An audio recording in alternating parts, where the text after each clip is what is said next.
Hello everyone, good evening. Welcome to Guidely. How are you all doing?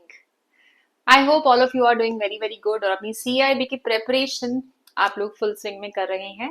So I'm your mentor for BFM Bank Financial Management for CAIIB and हम कर रहे हैं अपना Module A, Chapter number 3. In case you are new to the channel, you must subscribe to the channel first ताकि आपके कोई भी notifications miss ना हो. एंड इन केस आपने प्रीवियस क्लासेस मिस कर दी हैं तो आप BFM की प्लेलिस्ट में जाकर प्रीवियस क्लासेस देख सकते हैं. ठीक है, तो हम कर रहे हैं chapter number 3 correspondent banking and NRI. ठीक है, इसके हम ऑलरेडी 4 पार्ट कर चुके हैं. So we are at the 5th part. इसमें हम क्या समझने वाले हैं, NRI होता कौन है, who is an NRI, who do we call an NRI. ठीक है, so let's start with our class.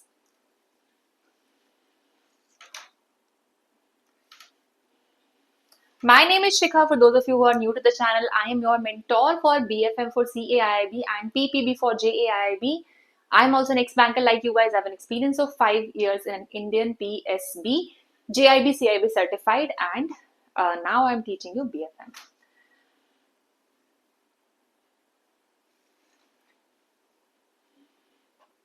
Okay, so हम पढ़ चुके हैं अभी तक. क्या क्या हमने पढ़ लिया है. कॉरेस्पॉन्डेंट बैंकिंग क्या होती है, ठीक है, that is a separate topic वैसे NRI बैंकिंग से. बट NRI बैंकिंग में हम क्या पढ़ चुके हैं प्रीवियस क्लास में कि NRI अकाउंट्स किस किस तरीके के हो सकते हैं. ठीक है, तो अब हमें बेसिक थोड़ी थोड़ी अंडरस्टैंडिंग है कि NRI को हमारा जो कंट्री है किस किस तरीके के फैसिलिटीज प्रोवाइड करता है. तो NRI की अगर मैं बेस की बात करूं, नॉन रेजिडेंट इंडियंस, ऐसे इंडियंस जो है तो इंडिया के ड्यू टू सिटीजनशिप और due to persons of them being persons of Indian origin, या तो वो इंडिया के सिटीजन्स हैं या इंडिया में पैदा हुए हैं, उनके कोई ग्रैंड पेरेंट्स हैं, उनका इंडिया से कोई ना कोई एसोसिएशन है, बट अब वो रहते इंडिया में नहीं है. दोज आर, ये बिल्कुल बेसिक लेमैन टर्म से मैंने आपको NRI की डेफिनेशन बताई है. ठीक है, हमारे कंट्री के लिए NRI बहुत ज्यादा इंपॉर्टेंट है. क्यों? क्योंकि वो हमें फॉरेन एक्सचेंज रिजर्व्स लाके देते हैं. हमारे non resident Indians different countries में काम करते हैं, पैसा कमाते हैं, और फिर वो पैसा हमें इंडिया में हम उसे प्रोक्योर करने की कोशिश करते हैं by providing our NRIs different kinds of account facilities, जो कि हम प्रीवियस क्लास में ऑलरेडी डिस्कस कर चुके हैं. ठीक है, अब NRI को हम डिफाइन कैसे करते हैं, how do we define NRI. अब NRI को डिफाइन हमारे 2 एक्ट्स करते हैं. इनकम टैक्स एक्ट हमारे NRI को डिफाइन करता है और दूसरा हमारा FEMA भी NRI को डिफाइन करता है. ठीक है, तो ये 2 मेजर हमारे अथॉरिटीज हैं जो NRI की डेफिनेशन देते हैं. पर्पस क्या है, ये डेफिनेशन क्यों देते हैं नॉन रेजिडेंट इंडिया की. जो हमारा इनकम टैक्स एक्ट है वो हमें बताता है कि जो NRI है उनकी इनकम जो भी वो अर्न कर रहे हैं, whether it is taxable in India और नॉट, तो वो रेवेन्यू जनरेशन के हिसाब से देखते हैं कौन से इंडिविजुअल को आप NRI मानोगे. कैसे डिसाइड करता है हमारा इनकम टैक्स एक्ट कि आप NRI हो कि नहीं, on the basis of your period of stay, कि आपने प्रीवियस ईयर में जिस साल का आप टैक्स दे रहे हो, जैसे अभी हम है 2025-26 में, हमने टैक्स कौन से साल का दिया है, 2024-25 का. तो 2024-25 में आपका पीरियड ऑफ स्टे किस तरीके का था इंडिया में, उसके बेसिस पे हमारा इनकम टैक्स एक्ट डिसाइड करता है whether you are a non resident Indian और अ रेजिडेंट इंडियन. अब हर कोई चाहता है जो बाहर किसी भी तरीके से एसोसिएटेड है, बाहर कोई भी काम कर रहा है, कि मुझे NRI का स्टेटस मिल जाए, क्योंकि NRI को हम पहले ही देख चुके हैं कुछ बेनिफिट्स मिलते हैं in terms of income repatriation, exemption from tax. तो इनकम टैक्स एक्ट ने कुछ गाइडलाइंस हमें दी हैं, how do we find out if an individual is an NRI, जो हम पढ़ने वाले हैं. ठीक है, दूसरा कौन सा एक्ट है जो बताता है whether you are an NRI और नॉट, दूसरा एक्ट है हमारा FEMA, foreign exchange management act. ठीक है, जो हमारा FEMA है वो हमारी सारी रेगुलेशंस देता है related to our forex reserves. ठीक है, तो FEMA हमें किस बेसिस पे बताता है कि कोई NRI है कि नहीं. FEMA बेसिकली ये देखता है कि NRI इंडिया में किस किस तरीके के इन्वेस्टमेंट कर सकते हैं. तो FEMA ये देखता है कि कोई सर्टेन इंडिविजुअल है, उसकी इंटेंट क्या है, इंडिया में रहने की है या बाहर रहने की है, उसके हिसाब से वो NRI का स्टेटस किसी एक इंडिविजुअल को देता है।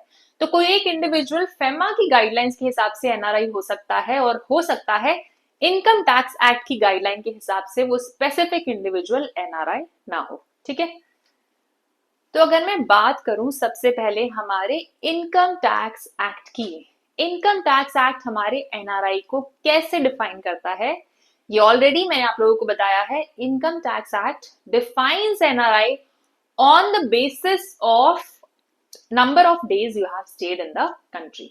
So the meaning of a non-resident Indian needs to be understood both from the point of view of income tax and from the point of view of FEMA.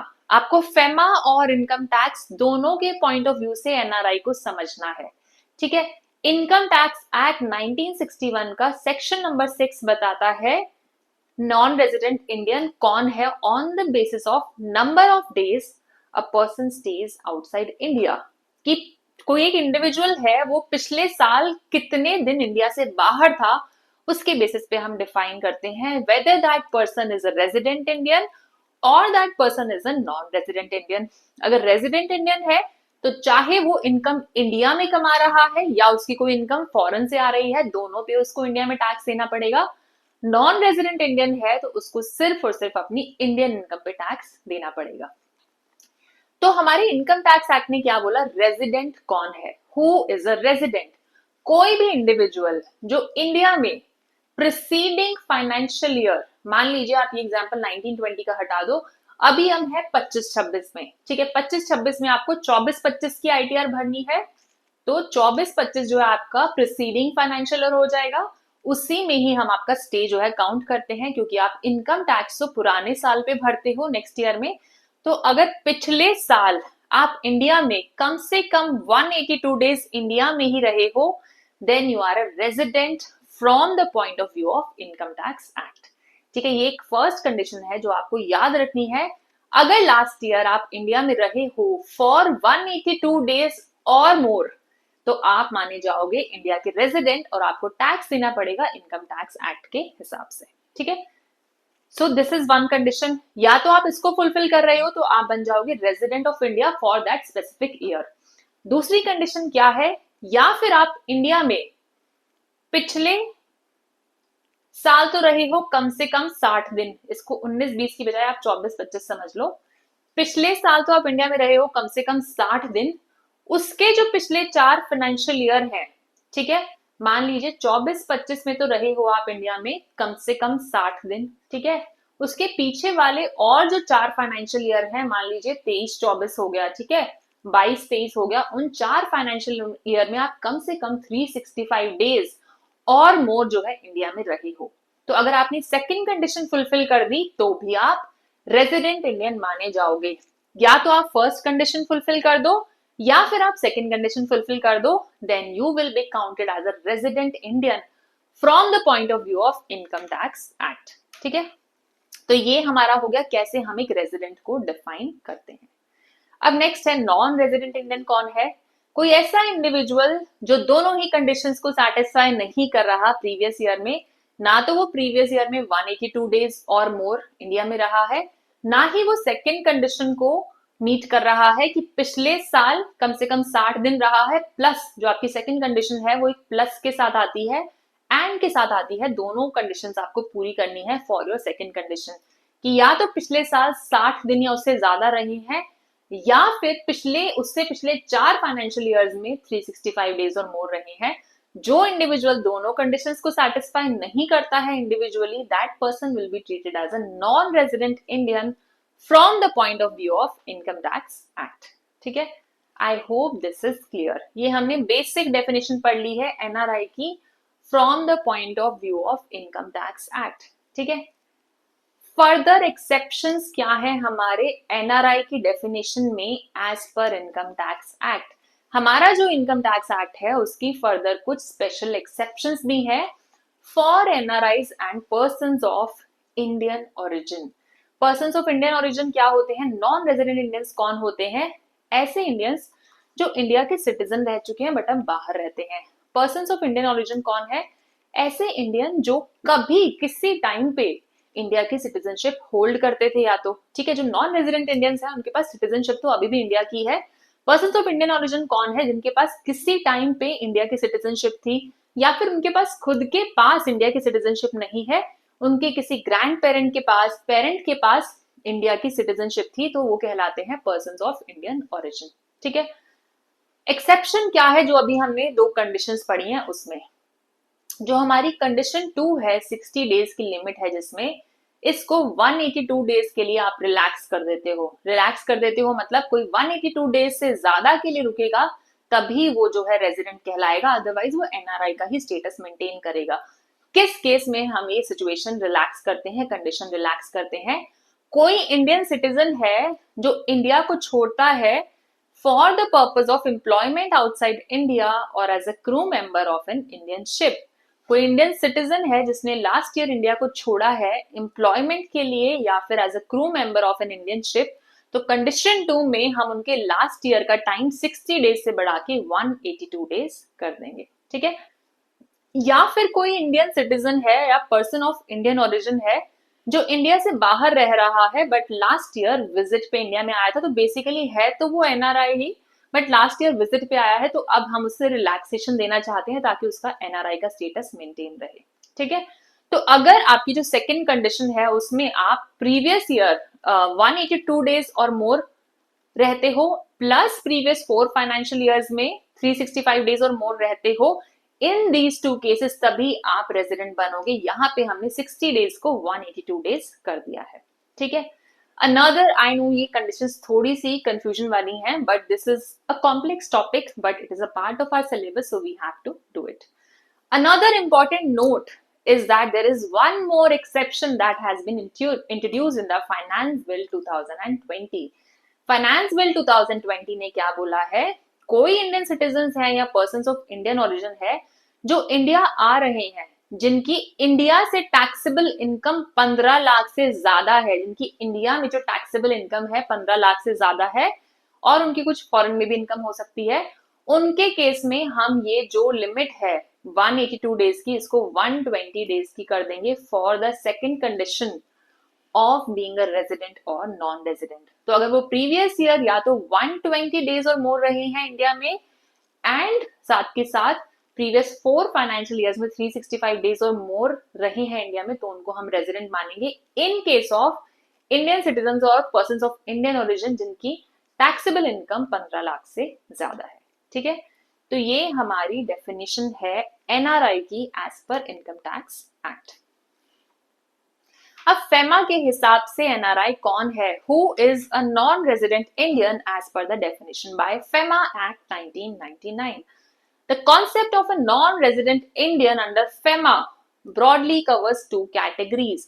हमारा जो FEMA है वो broadly NRIs को कैसे divide करता है, Indian citizen residing abroad, ठीक है, बेसिकली एनआरआईज, दूसरा क्या है पर्सन ऑफ इंडियन ओरिजिन, जिसको मैंने आपको प्रीवियस स्लाइड में मेंशन किया था। तो फेमा के हिसाब से नॉन रेजिडेंट इंडियन कौन है, ऐसे इंडियन जिनके पास इंडिया की सिटीजनशिप है बट वो इंडिया के बाहर रहते हैं। This refers to an Indian citizen who is a person resident outside India due to circumstances indicating an indefinite period of stay abroad. तो हमारे फेमा ने क्या बोला, कोई ऐसा इंडिविजुअल है जो बाहर गया है इंडिया से और उसकी इंटेंशन क्या है, इनडेफिनेटली बाहर रहने की है। मैं ये मेजर नहीं करा कि कितने दिन वो यहाँ पे रहे प्रीवियस फाइनेंशियल ईयर में, मेरे हिसाब से कोई ऐसा एनआरआई जिसकी जो इंडिया बाहर जाता है इनडेफिनेट पीरियड ऑफ स्टे की इंटेंशन से। ठीक है, उसके रीजंस क्या हो सकते हैं, एम्प्लॉयमेंट हो सकता है, बिजनेस हो सकता है या वोकेशन हो सकता है।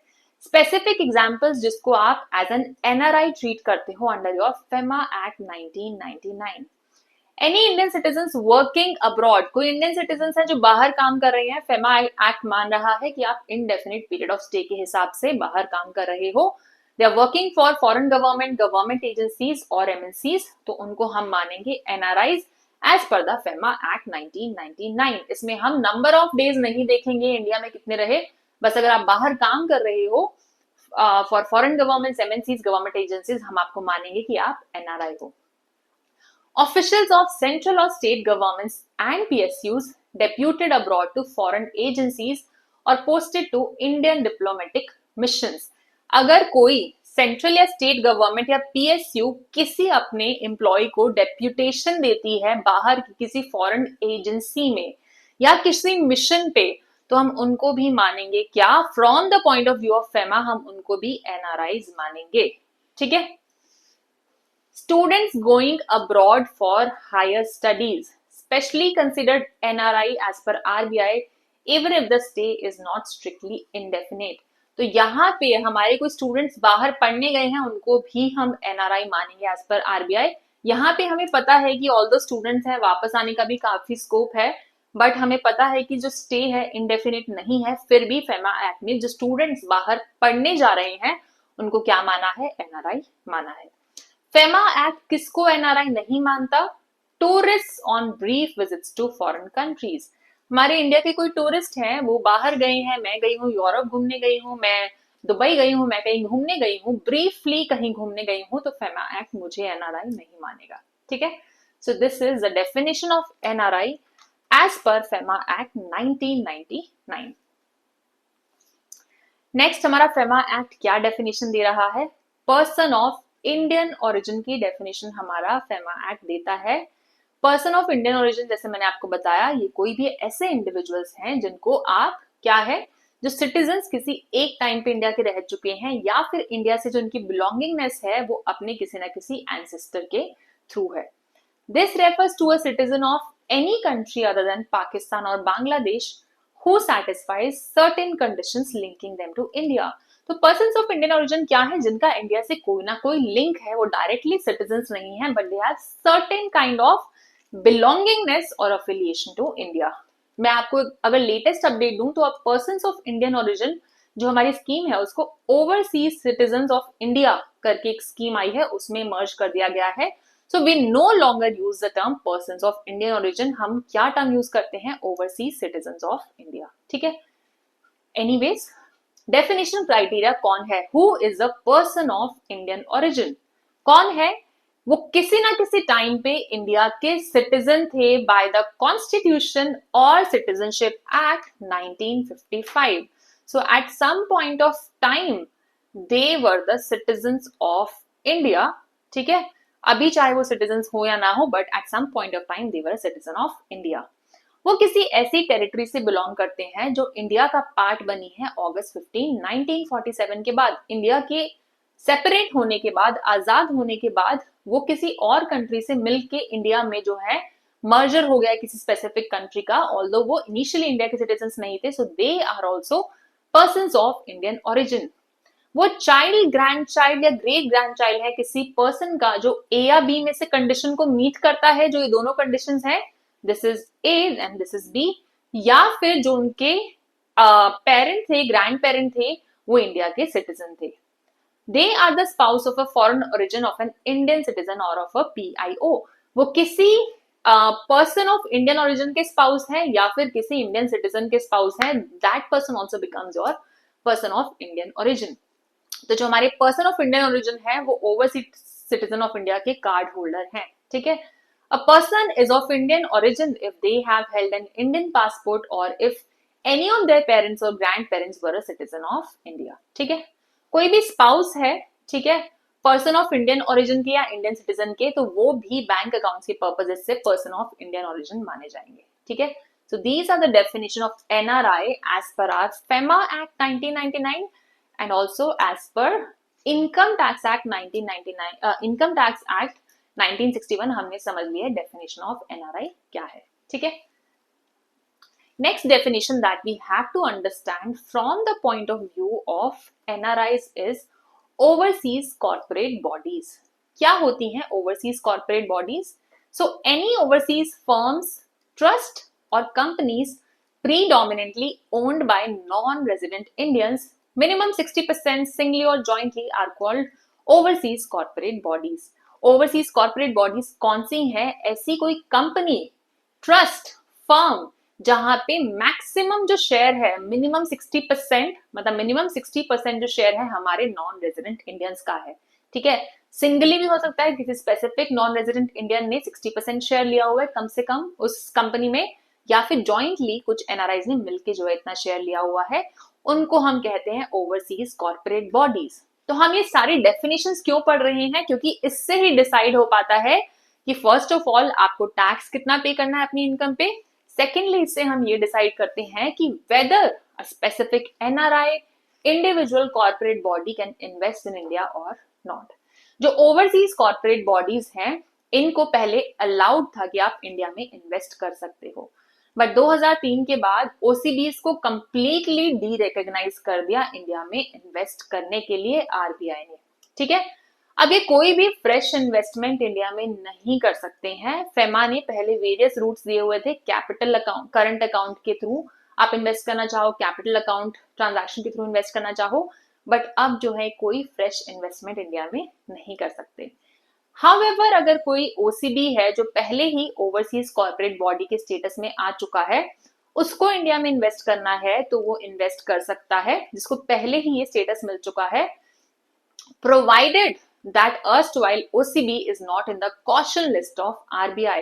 प्रोवाइडेड कि आपका जो ओवरसीज कॉर्पोरेट बॉडी है आरबीआई की कॉशन लिस्ट में नहीं है, और आपको इस केस में आरबीआई से प्रायर अप्रूवल जो है लेना पड़ेगा। ठीक है, so this is our overseas corporate bodies।